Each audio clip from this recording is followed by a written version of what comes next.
Welcome to TDS studios. Hi friends, எல்லாம் சூப்பராக இருப்பீங்கன்னு நினைக்கிறேன். இன்றைக்கி நம்ம நண்பர் அண்ணாதுரை அவர்கள் வாட்ஸ்அப்பில் பகிர்ந்த ஒரு சின்ன செய்தியின் சாராம்சத்தை நம்ம பார்க்க போகிறோம். அதில் என்ன போட்டிருந்தது அப்படின்னு சொன்னால், நீ உன்னுடைய இலக்கை அடைந்த பிறகும் என்னுடைய தேவைகள் அதிகமாக இருக்கின்றன என்று சொல்லி போதும் என்ற நிலைமையை அடையவில்லை என்றால் அது வீணானது.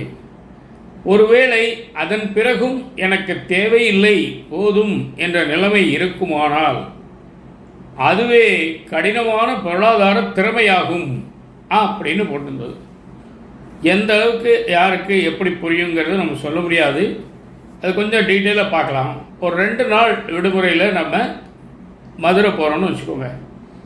அங்கே போய் கல்யாணம் காட்சி அந்த ஃபங்க்ஷன்லாம் முடித்து மிச்சம் இருக்க நேரத்தில் நாம் மீனாட்சி அம்மன் கோயில், திருப்பரங்குன்றம், அழகர் கோயில், அப்படி இப்படின்னு நிறைய இடங்களை சுற்றி பார்க்கலாம். இந்த 2 நாளில் என்ன முடியுமோ எல்லாம் பண்ணலாம். இது ஒரு வெற்றிகரமான பயணமாகும். சரி, வந்துட்டோம், மதுரை வரைக்கும் வந்துட்டோம். இன்னும் ஒரு 80 கிலோமீட்டருங்க, 1.5 மணி நேரம் பிரயாணம்.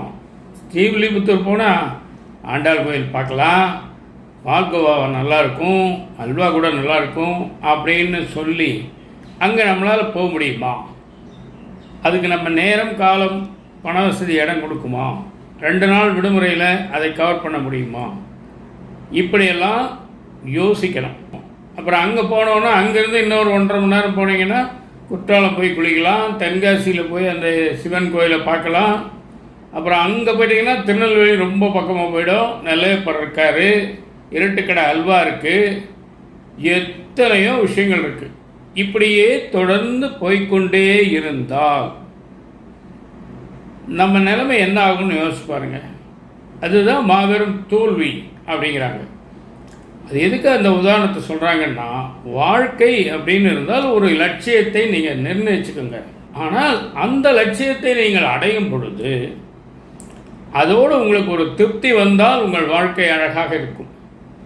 அல்லது அந்த லட்சியம் அடைந்த பிறகு மெல்ல எட்டி பார்த்து இதை விட அந்த லட்சியம் நல்லா இருக்கிறதே, பெரிதாக இருக்கிறதே, பயனுள்ளதாக இருக்குமோ அப்படின்னு நீங்கள் மூவ் பண்ணீங்கன்னு சொன்னால் வாழ்க்கை வீணாக போயிடுங்கிறார்.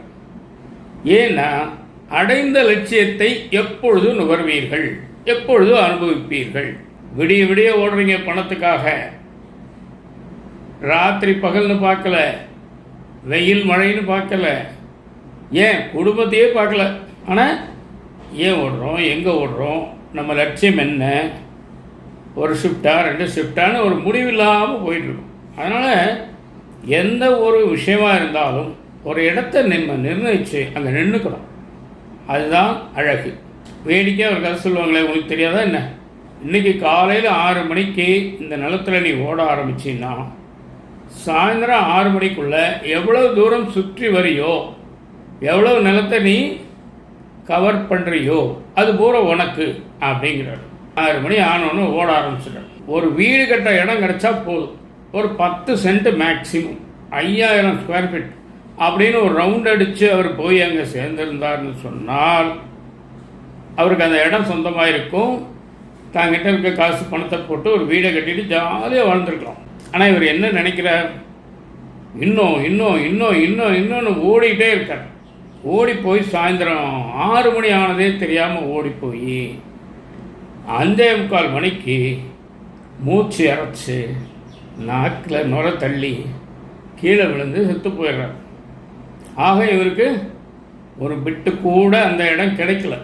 அப்போது அந்த போதுங்கிற எண்ணம் எவ்வளவு பெரிய விஷயம் அப்படிங்கிற நம்ம தெரிஞ்சுக்கணும். அதில் இன்னும் என்ன சொல்கிறாங்கன்னா, வலிமை, அதிகாரம், அந்த பொருட்களை பயன்படுத்தி கண்ட அந்த சுகம், அதெல்லாம் உங்களை ஆக்கிரமிச்சிருச்சுன்னு சொன்னால் நீங்கள் 1 அடி வச்சா உங்கள் லட்சியம் 2 அடி தள்ளி போயிடுமா?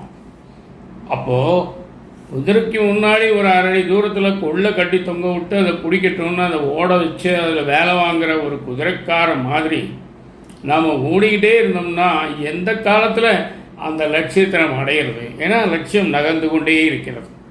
அதை நிறுத்துவது உங்கள் கையிலும் மனதிலும் திடத்திலும் இருக்கிறது. நீங்கள் பார்த்து நினச்சா ஐ ஆம் ஹாப்பி, இனஃப், போதும், கொஞ்சம் சிந்திங்க, புரியும். இதாங்க இன்றைக்கி விஷயம். நிச்சயமாக இந்த விஷயம் உங்களுக்கு பிடிச்சிருக்கும்னு நினைக்கிறேன். உங்கள் கருத்துக்களை எதிர்பார்க்குறேன். மீண்டும் அடுத்த எபிசோடில் சந்திப்போமா? அதுவரை உங்களிடம் வந்து விடைபெறுவது உங்கள் அன்பன் டி. சண்முக சுந்தர போத்தனூர், கோயம்புத்தூர். நன்றி, வணக்கம்.